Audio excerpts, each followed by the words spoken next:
Hello friends, कैसे हैं आप। एमएस फैक्ट टेक्नोलॉजी में आपका स्वागत है। आज से ये नया वीडियो मैं स्टार्ट कर रहा हूँ, नया चैनल है, तो इसको सब्सक्राइब करें, लाइक करें और शेयर करें।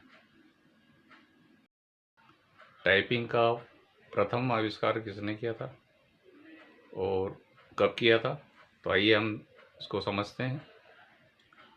पहला व्यावसायिक रूप से सफल जो टाइपराइटर बना था सन 1868 में मिल्वाकी विस्कॉन्सिन में अमेरिका अन्वेषकों क्रिस्टोफर लेथम शोल्स के द्वारा बनाया। उसके बाद बहुत सारे वैज्ञानिकों ने इसमें परिवर्तन किए और बहुत सारे इसमें प्रयोग किए गए। फ्रैंक हेवन हॉल, कॉलॉस ग्लिडेन और सीएमएल डब्ल्यू सोल द्वारा बनाया गया।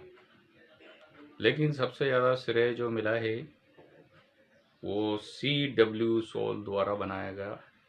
उसी टाइपराइटर को देखने के बाद कई इंजीनियर माथियस वालबेक ने भी एक टाइपिंग मशीन बनाई थी।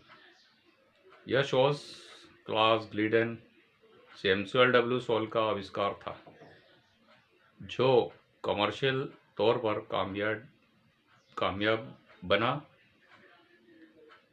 और 1868 में 23 जून को अमेरिका ने क्रिस्टोफर लाथम शोल्स की टाइपराइटर को पेटेंट दे दिया गया।